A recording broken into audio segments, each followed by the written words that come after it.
Hey there dog lovers, welcome back to the channel. Today we're looking at a topic that's not just important, but every dog owner should understand. We're learning how to pick up your dog correctly. Yes, you heard it right, it seems simple, but injuries can happen while picking up your dog.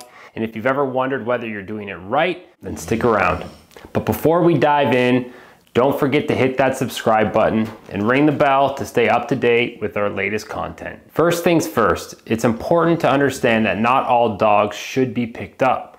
Large breeds, elderly dogs, or those with health conditions may be better off with all four paws on the ground. However, I do understand that there are times when you have no choice but to lift your dog. Even in these scenarios, always prioritize your pup's comfort and their safety. Let's start with the smaller dogs first.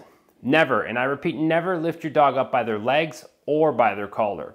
Another thing to avoid is the classic scoop under the rib cage, which is so common with toy breeds.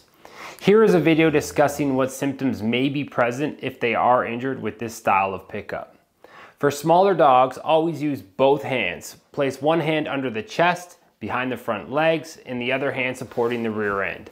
Hold the dog as close to your chest as possible, which creates another contact point, reducing some of the pressure from the other contact areas. For medium-sized dogs like Bo here, it's a little different, and you have to be concerned with protecting your body as well. Kneel or squat down with one knee and wrap one arm underneath the front legs of the dog, underneath the chest. It's important to place this hand behind the front legs, as this allows your dog to pull back on your arm. By doing so, they will control the amount of pressure on their chest by engaging their latissimus muscles. The other arm goes around the rear, supporting their weight evenly. Keep your back straight, let the dog lean into your chest, and then stand up. Avoid putting the dog in a vertical position where their spine will be compressed. They should be on a 30 to 45 degree angle to the ground. They will use their hamstring and glute muscles to adjust themselves on your back hand, which will allow them to decompress some of the pressure in their low back. Finally, for large dogs, it's best to avoid lifting them unless it's absolutely necessary, like for medical reasons or getting them in and out of vehicles just to get to an appointment. If you must, it's always easier with a second set of hands.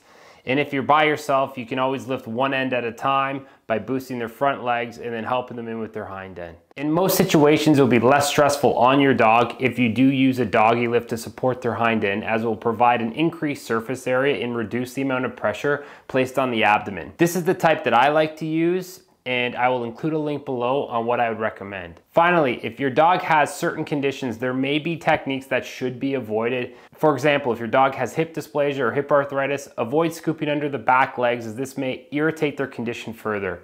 So if your dog has a condition that makes you unsure of how to lift them correctly, always consult your dog's vet about the best way to do so. Bo and I hope this video was helpful. It seems simple, but by following these easy tips, picking up your dog will be safe and a comfortable experience for both of you.